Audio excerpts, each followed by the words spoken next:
मध्यमाम् अस्मदाचार्यपर्यन्तां वन्दे गुरुपरम्परां वन्दे गुरुपरम्पराम् ॐ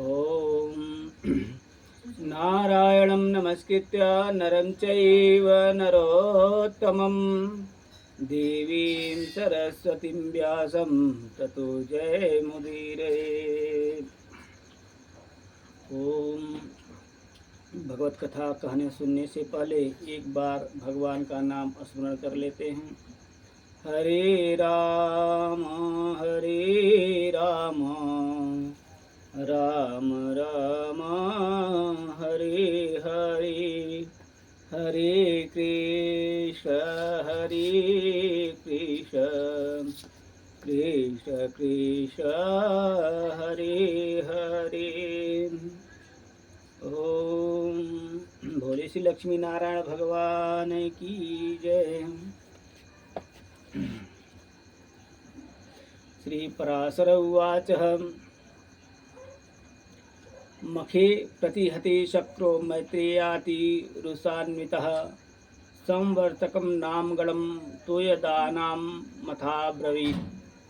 भो भो मेधा निशम्य तद्वचनं गदतो मम अज्ञानन्तरमेवासु क्रियतां विचारितम्। नन्दगोपसुदुर्बुद्धे गोपपैरण्य सहायवान् कृष्टाश्रयाबलां ध्यातो मखं भंगम चीकरत्। आजीवो याः परिस्तेषां गावतस्य च कारणं ता गावो वृष्टिवातेन पीड्यन्तां वचना मम। अहं मप्यदि सिंहाभ्यं तुंगमारुह्य वारणं सहायं वह करिष्यामि वायव्यूत्सर्वयोजितम्। श्री पराशर जी बोले, आपने हे मैत्रेय, यज्ञ के रुक जाने से इंद्र ने अत्यंत रोषपूर्वक संवर्तक नामक मेघों के दल से इस प्रकार कहा। अरे मेघों, मेरा वचन सुनो और मैं जो कुछ कहूँ उसे मेरी आज्ञा सुनते ही बिना कुछ सोचे विचारे तुरंत पूरा करो। देखो, अन्य गोपों के सहित दुर्बुद्धि नंद गोप ने कृष्ण की सहायता के बल से अंधा होकर कि मेरा यज्ञ भंग कर दिया है। अतः जो उनकी परम आजीविका और उनके गोपत्व का कारण है, उन गौओं को तुम मेरी आज्ञा से वर्षा और वायु के द्वारा पीड़ित कर दो। मैं भी पर्वत शिखर के समान अत्यंत ऊंचे अपने ऐरावत हाथी पर चढ़कर के वायु और जल छोड़ने के समय तुम्हारी सहायता करूंगा। श्री पराशर उवाच इत्याज्ञप्तास्ततस्तेन मुमुचुस्ते बलाहकाः वातवर्षं महाभीमं भवावाय गवां द्विजः तथा क्षणेन पृथ्वीं ककुभोम्बरमेव च एकं धरा महासार पूरणेनाभवन्मुनेः विद्युत्ताक साघात ततस्तैरिव घनर्घनं नादापूरी दिक्चक्रे धारासारममात्यतः। अंधकारे कितिलोके वर्षद्भिर निशंघरैः अश्वधूश्च च तीयक च जगदाप्यमिवाभवत्। हे द्विज, इंद्र की ऐसी आज्ञा होने पर गौओं को नष्ट करने के लिए मेघों ने अति प्रचंड वायु और वर्षा छोड़ दी। हे मुने, उस समय एक क्षण में ही मैत्रेय की मेघों की छोड़ी हुई महान जलधाराओं से पृथ्वी, दिशाएं और आकाश एक रूप हो गए। मेघगण मानो विद्युत लता रूप दंडाघात हो गए। इन सब से भयभीत होकर के महान शब्द से दिशाओं को व्याप्त करते हुए मूसलाधार पानी बरसने लगे। इस प्रकार मेघों के अहर्निश बरसने से संसार के अंधकार पूर्ण हो जाने पर उस पर नीचे और सब ओर से समस्त लोग जलमय सा हो गया। गावस्तु तेन परता वर्षवातेन वेगिनाः धूताः प्राणान् हुसन्नत्रिशक्तिशिरोधराः क्रोडेन वत्सानाक्रम्य तस्थुरन्या महामुनेः गावो विवस्ता कृता वारिपुरेण चापराः वत्सानदीनवदना वातकम्पितकन्धराः त्राहि त्राहीत्य अल्पशब्दाः कृष्टमूचुरिवातुराः। वर्षा और वायु के वेग पूर्वक चलते रहने से गांवों के कटी जंघा और ग्रीवा आदि सुन्न हो गए और कांपते कांपते अपने प्राण छोड़ने लगे अर्थात मूर्छित हो गए। हे महामुने, कोई गवे तो अपने बछड़ों को अपने नीचे छिपाए खड़ी रही और कोई जल के वेग से वशहीना हो गई। वायु से कांपते हुए दीनवदन बछड़े मानो व्याकुल होकर के मंद स्वर से भगवान श्री कृष्ण से रक्षा करो ऐसा कहने लगे।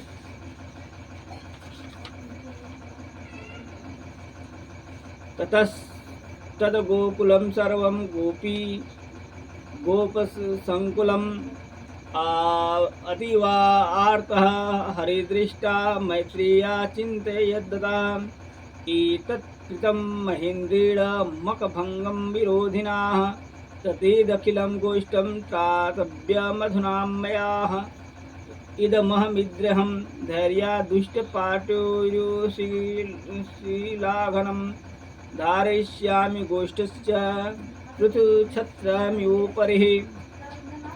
हे मैत्रेय, उस समय गोपी और गोपगण के सहित संपूर्ण गोकुल को अत्यंत व्याकुल देख करके श्री हरि ने विचारा, यज्ञ भंग के कारण विरोध मान करके यह सब करतूत इंद्र ही कर रहा है, अतः सब मुझे संपूर्ण ब्रज की रक्षा करनी चाहिए। अब मैं धैर्य पूर्वक बड़ी बड़ी शिलाओं से घनीभूत इस पर्वत को उखाड़कर इसे एक बड़े छत्र के समान वज्र के ऊपर धारण करूंगा। श्री पराशर उवाच इति कृत्वा मतिं विश्व गोवर्धन महीधरम् उत्पाट्य करेणैव धारयामास लीलयाः गोपाश्चाह सचौरी समुत्पाटित भूधरः विध्वस्मत् त्वरिताकृतं वर्षनिवारणं सुनीतावतेषु देशेषु यथा जोषमिहास्यताम् भविष्यतां न भवेत् भीतव्यं गीतपाताश्च निर्भयैः इत्युक्तास्तीरति गोपा विविशु गोवर्धनैः सह शकटारोपिते भाण्डे गोपश्चासारपीडिताः कृष्टोपितं ददारेव शैल्यम् अत्यन्तनिश्चलं वज्रैकमासीभिस्मिताच्छारे निरीक्षितः।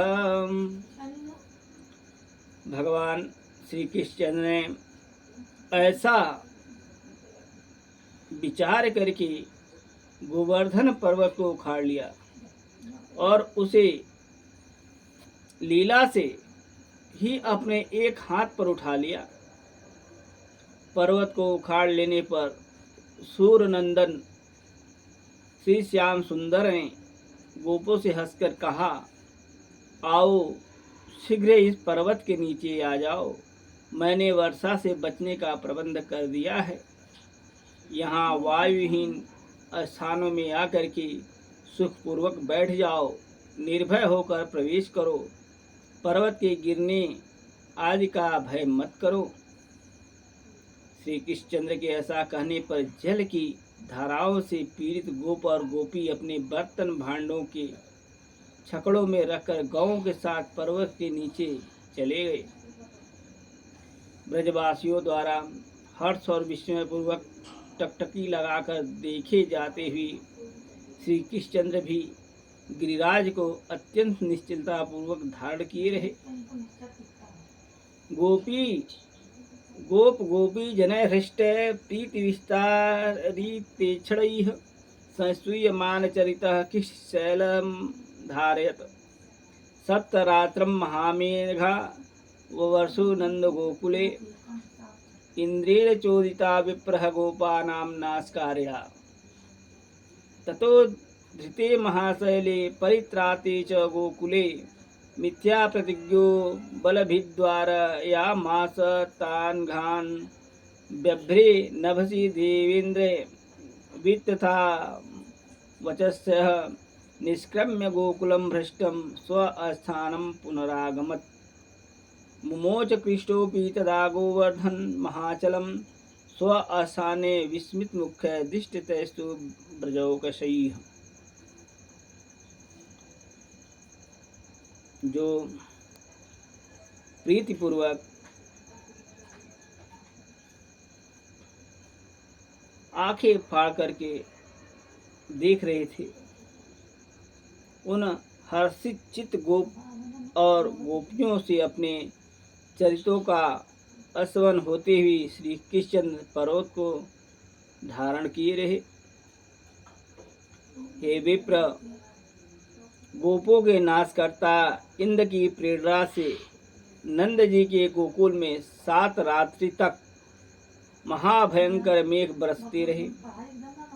किंतु जब श्री कृष्णचंद्र ने पर्वत धारण कर गोकुल की रक्षा की तो अपनी प्रतिज्ञा व्यर्थ हो जाने से इंद्र ने मेघों को रोक दिया। आकाश के मेघहीन हो जाने से इंद्र की प्रतिज्ञा भंग हो जाने पर समस्त गोकुलवासी वहां से निकल कर के प्रसन्नता पूर्वक फिर अपने अपने स्थानों पर आ गए। और श्री कृष्णचंद्र ने भी उन ब्रजवासियों की विस्मय पूर्वक देखते देखते गिरिराज गोवर्धन को अपने स्थान पर रख दिया। आज यहीं पे वाणी को विराम। आगे नारायण की जैसी इच्छा। एक बार भगवान का नाम स्मरण कर लेते हैं। श्रीमन्नारायण नारायण नारायण, श्रीमन्नारायण नारायण नारायण, भज मन नारायण नारायण।